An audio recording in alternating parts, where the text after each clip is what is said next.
Okay, welcome to the second part of our interview with Mr. Daniel Bungey. Daniel has worked with startup, NGOs, and international development agencies across Africa, the Middle East, Latin America, and Asia. His contributions to the energy sector have earned him several recognitions, including the Young Energy Professional Award from the Association of Energy Engineers and selection into the Open Africa Power Program by NL Foundation. In this part, we will talk about funding, key challenges, and insights from his journey in the energy sector. Daniel, welcome back. Thank you, Jovan. Happy to be back in this conversation. Okay, we will continue our discussion with the next question. What do you think? Is funding secured for existing or planned smart metering projects, either through government budgets or public-private partnership models or support from international financial institutions such as the African Development Bank, World Bank, and others? Yeah, so the funding mechanisms for smart metering projects ties closely to what I highlighted around the segmentation of the sector. You're talking about the private mini grid operators and developers, and then the central grid main distributor, that is Kenya Power. When you look at the private mini grid developers, they would naturally default, as I said earlier, as a basis of business case, revenue protection, business survival mechanism. They would naturally default to integrating smart metering tools into their project deployment. And if you look at their funding mechanisms, for most of their projects, they have a blend of financing, which would combine private equity, concessional funding, as well as debt. So for them, they have some sort of startup agility when it comes to financing. On the front of the state-owned, the majority state-owned entity, that is Kenya Power, the smart metering projects have tended to be majorly funded out of their internal budgetary mechanisms. And if you look at some of the initiatives that have potentially come from either government or international development partners funded mechanisms like the World Bank or the AfDB, smart metering has been tied as sort of a natural component of a bigger initiative around electrification. So there's no specific PPP that I know of within, especially the national utility front, for specifically addressing issues of smart meters, which in this case, I believe is where some of the opportunities that could be explored would come in. So when it comes to funding, yes, largely dependent on internal budgets for the national utility, that's Kenya Power.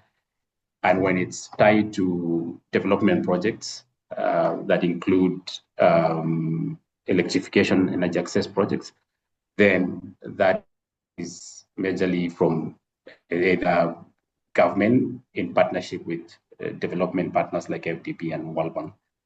And within the utility, as I said, it's naturally dependent on internal budgets that are progressively sort of allocated on an annual basis towards smart metering projects. So there's no dedicated framework for PPP for smart metering. Mm-hmm. Okay, but you mentioned that Kenya Power mainly invests in industrial and commercial sectors. meters for industrial and commercial sectors. And we know that at the beginning of this process, 5-10 years ago, Kenya Power take loan from World Bank for first project of implementing smart meters in industrial and commercial sector. So do you think that now is the moment to take similar project for residential sector on the same way to start implementation of smart meters in residential sector? Absolutely. I think the international development funding mechanisms, either from World Bank or AfDB, organized or orchestrated through the national government, have been crucial in enabling the national utility to progress its infrastructure development, considering that majority of its revenue is eaten into the operational expenditure that result from or largely from operational costs. And if you look at the operational costs, they are largely driven by inefficiencies that come about also as a result of gaps in metering. And an interesting fact to take note of is that the majority of the operational burden, so to call it, or the larger portion of the operational costs, OPEX, goes into the cluster of customers that are the majority that are not currently on smart metering. And it's the response to customer raised issues on outage management, on pilferage, on theft and all that. So as much as there's been well-funded mechanisms that have come from World Bank or AfDB towards or supported the integration of smart meters for the large consumers, I think naturally then looking at if to improve on further on efficiency and loss reduction, then there should be an equal organized structured framework for supporting smart metering for the lower consumers who tend to be the highest cost for the utility in terms of OPEX. So there's a solid business case to have a standard structured funding program for that mechanism, for the rollout of smart meters for the low-end consumers, and also allowing now the utility to sort of get the pressure off their balance sheet so that they can, focus also on some of the other key initiatives that would enable, in the larger scale, the improvement of the grid, because there's lots of need to even build grid enhancement, these are aging assets.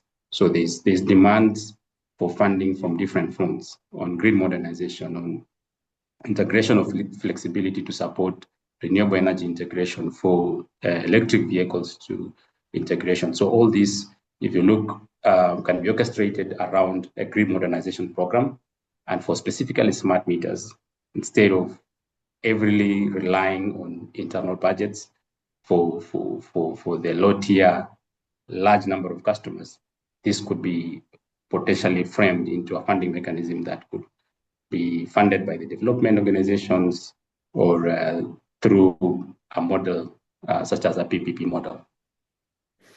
Okay, you probably heard that EBRD, European Bank for Reconstruction and Development, has announced that they enter sub-Saharan Africa to finance bigger projects. So do you recommend them to start from Kenya a smart metering project? Yeah, I believe their focus is to enable development of infrastructure through their funding mechanisms. Then there's a big opportunity to support smart metering and grid modernization for the national utility, I think that becomes, of course, a very good, perfect natural entry to energy infrastructure support programs for them. So, I mean, they should actually consider that as part of their priority investments. Okay.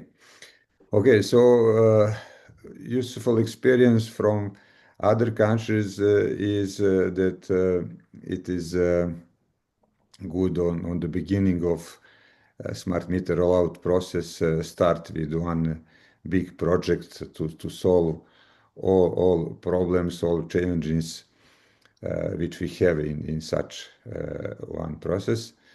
And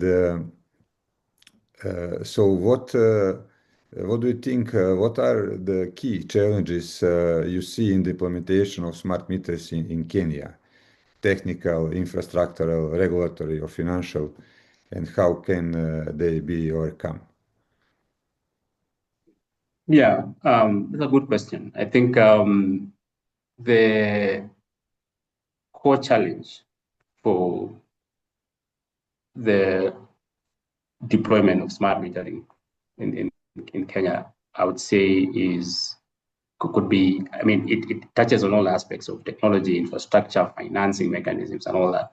But of critical priority, I think, is around regulatory and financial, which of course now has sort of a connection to the rest of the issues around technology, as well as the process within the utilities to take up this technology. The fact that I highlighted earlier that we don't have a single coherent national smart metering roadmap is one main issue that is, of course, emanating from the regulatory policy side of things. So I think it is important that there's a national strategy for smart metering that is well integrated into other sector development initiatives. If you look at Kenya, there's a lot going on. There's a lot of fragmented efforts going on national digitalization of processes, of government processes, or creation of digital superhighways through maybe fiber optic networks that paradoxically also leverage on the national electrification networks. So if the question becomes, if smart metering was to be layered around such a national development initiative on digital network access, what would it look like? Would it make it easier for and accelerate the smart metering uptake? It's also important that when we have this single national strategy, it takes into account aspects of the people, because when you look at the successful deployment of smart metering system, borrowing, of course, from experiences from other places, it has to well balance the people, the technology, and the processes. And technology needs capacity building. So it's important that this national strategy also accounts for how capacity building will be done within the utilities, and looking at the ecosystem of even the education system. How does it produce workforce that will be able to manage this system effectively and sustainably? So capacity building within the utilities also is important, considering also that these utilities have existed for quite some time. They have legacy systems. There are people who have been running these systems as meter readers and as field service engineers, as customer relations people, and now they have to start working with smart systems. So there has to be within that roadmap or that national strategy that we would recommend for smart metering, the integration to sectors, the component of capacity building, and a funding strategy as well. So it has to explore what models exist to successfully finance this. So it's often said that the world is not short of funding.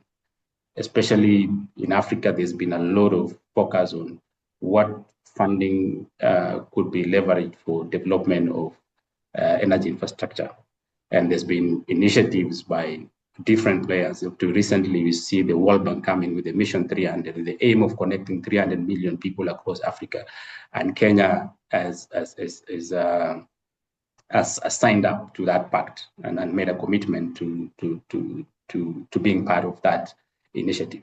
So largely, if you look at it, the end user metering component, this is where the electrons, this is where you settle the bill. So if we're coming up with such big initiatives, it also matters how we will settle the bill for the electrons that will be pushed ultimately and used to drive socioeconomic process. So the funding strategy for this national roadmap should be embedded within that strategy. There is, of course, grid modernization initiatives, looking at national transmission, distribution, and generation modernization and capacity enhancement. It is important that this frames smart metering as a foundational component towards building a modern grid. So I think if you look at it in connection, the gap has been on not having a national coherent roadmap or strategy document to guide smart metering. There have been fragmented, siloed initiatives for improvement of the energy sector. All this, if combined within a national plan, either it's a national energy infrastructure modernization plan, it can have a subcomponent or a roadmap for smart metering as addressing that challenge, because that is the biggest challenge that I see. And if you look at it, it all revolves around regulatory and policy guidance. Because once we have that policy guidance on a national policy on smart metering, then it naturally brings in all these other components of technology.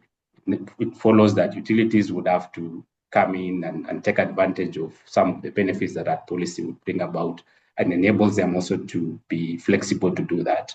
And also it allows naturally some of the development initiatives, you talked about EBRD, to come in and invest with that clarity. So that is important. So the biggest challenge, according to me, is around the regulatory policy framework. There's an effort to create modernization and improve on the grids, but it's quite fragmented in its existence. Okay, but I also would like to ask you about communication technologies, communication infrastructure. We know that in many African countries, electric network is not integrated. There are a lot of islands, and it can be a problem for power line communication from one side. Also from the other side, coverage of cellular network is questionable in many areas. So how do you see to solve all these issues? I think if you look at, and I think you touched on a very critical core challenge within also the smart metering implementation, but this is now this is narrowing down to technology. When you look at the technology choice and decision making around the choice of technology for smart meters to deploy, it's largely influenced by and also it is the Achilles heel, according to me, for smart metering technologies, especially for utilities in Africa, and more importantly for Kenya Power. There's been an effort to try and leverage different technology options, be it PLC, be it GPRS, which is kind of more or less the current default for the smart meters in place. Of course, makes a business case because these are heavy consumers. So there's naturally a business case for incurring broadband costs. So it balances off. But when you look at achieving now scale that is required to cover the entire population of connections, then GPRS may not make a business case as much as it's been tested and it's functioning and it's enabling access. May not necessarily enable access from two kind of limitations. One is that the coverage may not be across the country. So if you look at networks, it may be good within urban, suburban areas and certain, so there's geographical distribution of quality when it comes to GPRS. Some very remote areas that could be forming now the last mile communities that are not actually connected to electricity would have unreliable internet.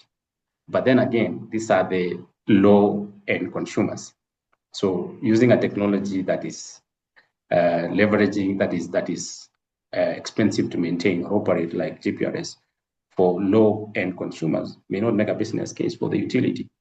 And therefore begs the question, what other options exist? I think PLC, according to me, offers a very good potential and a great potential for a low-cost technology, and as well as RF mesh.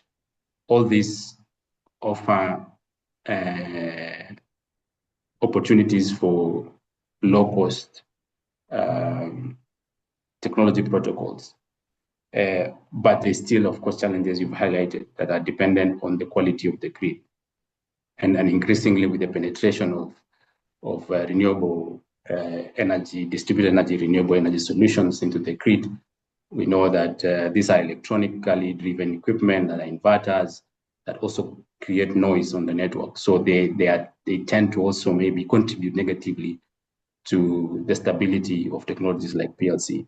But I think if there's investment, if there's new innovations around robust, stable PLC communication options, then that could be really attractive to a utility like Kenya Power, because it's expensive for sure to deploy GPRS for the low end consumers. So for the last mile data is a complexity that utilities will have to grapple with. But increasingly, as we see also, as I indicated, national strategies around connection of fiber networks, last mile fiber connections. Maybe there's a future where every home will have a fiber connection, and therefore a fiber enabled meter will be the most cost effective one.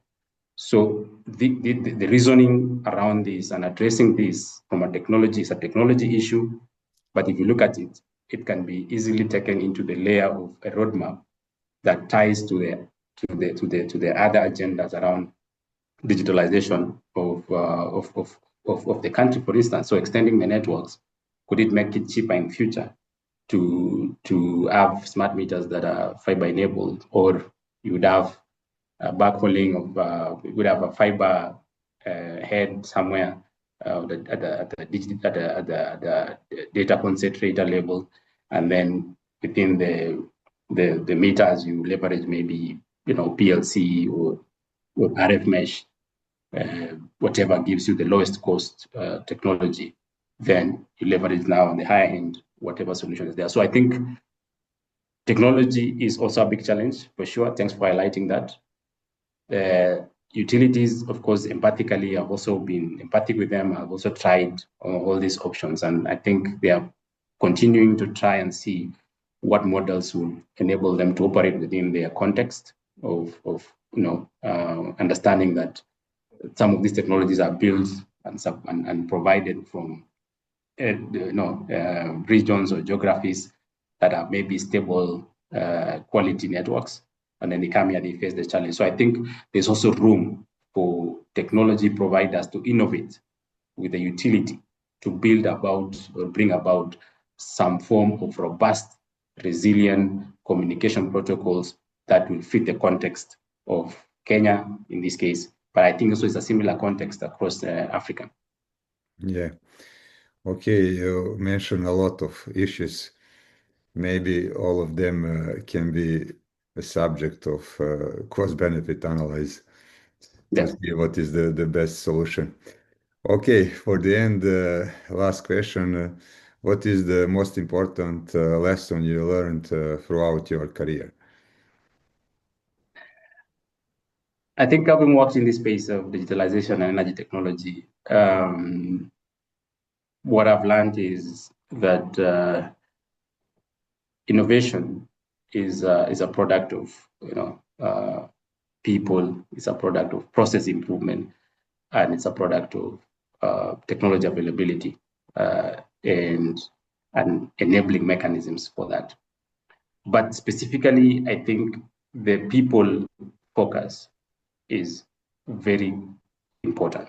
And the people focus for successful technology deployments could be viewed as on the side of the people for utility, for instance, on the side of the people that are the users, and then the operators. I think it is important that we take into account the users in the case of our solution design, in the case of our of understanding their needs and contextualizing their needs. If you look at Africa, for instance, especially in the utility case, trying to make this relevant to this conversation, is a prevalent use of prepayment systems largely. How can these be part, or how should the innovators and solution providers ensure that they're building smart meters that still support this mechanism, which has enabled utilities to naturally protect the revenue and also customers to conveniently plan for their expanding and all that. So that kind of looking at the people and their what they're accustomed to and learning from their behaviors and needs and use and taking that into the design of the solutions is quite important, because that is what enables innovation.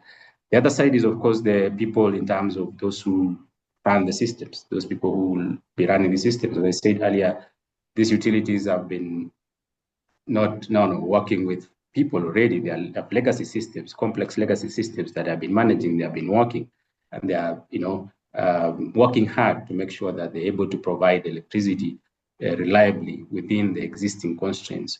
I think it is important also to ensure that as systems are rolled out, these systems take into account them and ensuring that they have a skilling component, ensuring that they are they understand how they shake hands within in terms of business processes internally, and ensure that they take into core components of safety, job security, and so forth. So sometimes even big initiatives may fail flat because maybe it did not take into account the perspectives of the people and what it meant for them. And sometimes this becomes a whole big impediment to create initiatives like the smart metering one.